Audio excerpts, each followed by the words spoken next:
और आप देख रहे हैं ब्रीफ बाइट्स। साइकोलॉजी के जरिए इंसानी व्यवहार को समझने की एक छोटी सी कोशिश।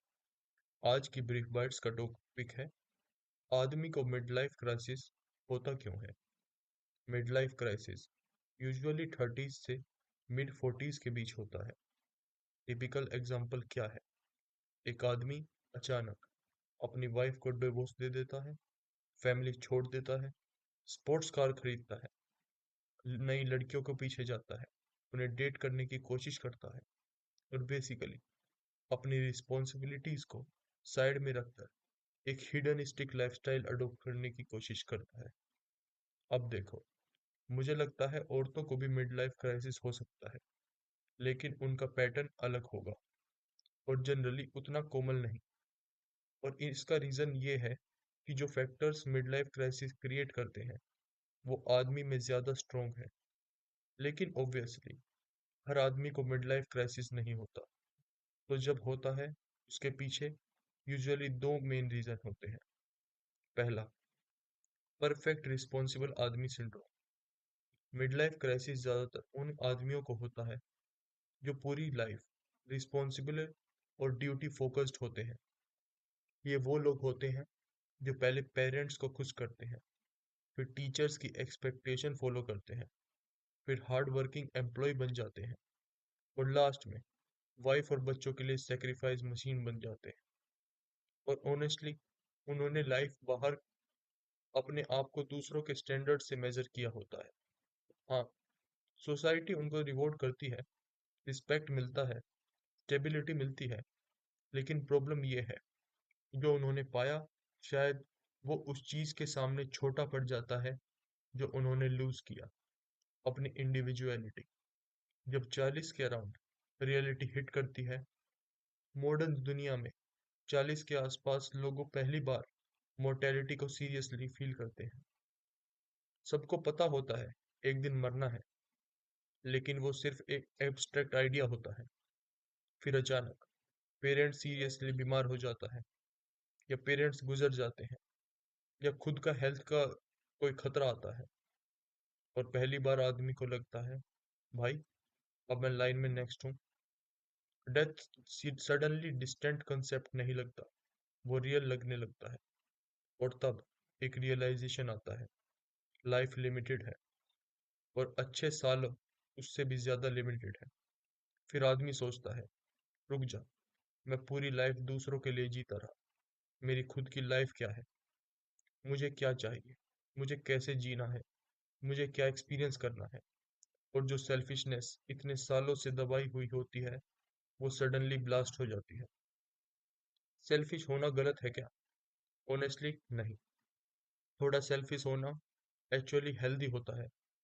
अगर इंसान बिल्कुल ही सेल्फिश ना होता तो वो अपनी लाइफ नहीं जीता, लाइफ उसको जीती। हेल्दी लाइफ के लिए एक चीज जरूरी होती है, क्रिएटिव सेल्फिशनेस। मतलब अपनी खुशी को भी इम्पोर्टेंस देना, लेकिन ऐसे तरीके से जो दूसरों के साथ कोई एग्जिस्ट कर सके। प्रॉब्लम तब होती है जब कोई आदमी 45 तक कभी सेल्फिश होना प्रैक्टिस ही नहीं करता। Women generally what about me question life पर पूछती रहती है, लेकिन कुछ आदमी के लिए लास्ट टाइम जब उन्होंने ये क्वेश्चन पूछा होता है वो 15-16 की उम्र होती है। तो जब 45 साल का आदमी सडनली सेल्फिश बनना ट्राई कर सकता है, उसको सेल्फिशनेस का वर्जन 15 साल का ही होता है। इसलिए मिड लाइफ क्राइसिस अक्सर टीनेज फैंटेसी जैसा लगता है। फास्ट कार, हॉट लड़की, रेकलेस डिसीजन, क्योंकि उनकी फैंटेसी इमोशनल लेवल पे 30 साल तक मैच्योर ही नहीं हुई। दूसरा reason, delayed gratification over. Mid life crisis वाले आदमी यूजुअली वो होते हैं जो ग्रेटिफिकेशन डिले करने में मास्टर होते हैं। उन्होंने 20 साल करियर बनाने में लगा दिए, प्रेजेंट प्लेजर सेक्रीफाइस करके फ्यूचर सक्सेस बनाई होती है, और ये स्किल लाइफ में बहुत ज्यादा यूजफुल होती है। लेकिन एक ब्रूटल ट्रूथ भी होता है, तुम अपनी सक्सेस साथ नहीं ले जा सकते। फिर एक और रियलाइजेशन आता है, मैं इतनी मेहनत से जो वेल्थ और कंफर्ट बनाया उसका मजा ज्यादातर दूसरे लोग ले रहे हैं। और फिर माइंड बोलता है, अगर मैं ग्रेटिफिकेशन हमेशा डिले करता रहूंगा तो मैं डिले नहीं कर रहा, मैं परमानेंटली मिस कर रहा हूँ। Buffet analogy. सोचो, एक स्टार्विंग आदमी को बुफे पे ले जाओ, वो कंट्रोल लूज करेगा, ओवर ईट करेगा, खुद को सिक कर लेगा। नॉर्मल एपिटाइट वाला इंसान क्या करेगा? स्लोली खाएगा, इंजॉय करेगा और बंद कर देगा जब वो सेटिस्फाइड हो जाए। बिल्कुल वैसे ही, अगर आदमी ने लाइफ भर अपनी डिजायर्स इग्नोर की हैं, तो जब वो फाइनली इंजॉय करना स्टार्ट करता है, वो बैलेंस लूज कर सकता है। इस एक्सप्लोजन का रिजल्ट कभी कभी ये एक एक्सप्लोसिव लर्निंग फेज बन सकता है, लेकिन अक्सर ये रिलेशनशिप्स और लाइफ स्ट्रक्चर को डैमेज कर देता है। और सच ये भी है, बहुत सी औरतें इस प्रोसेस में सपोर्ट नहीं करती, स्पेशली अगर वो सालों तक उस आदमी के सेक्रीफाइसेस से बेनिफिट ले रही थी। रियल सॉल्यूशन क्या है? आदमी को लाइफ भर थोड़ा थोड़ा अपनी नीड नॉलेज करनी अपनी नीड्स नॉलेज एक्नॉलेज करनी चाहिए, अपनी हैप्पीनेस में इन्वेस्ट करना चाहिए, अपने लिए जीना प्रैक्टिस करना चाहिए।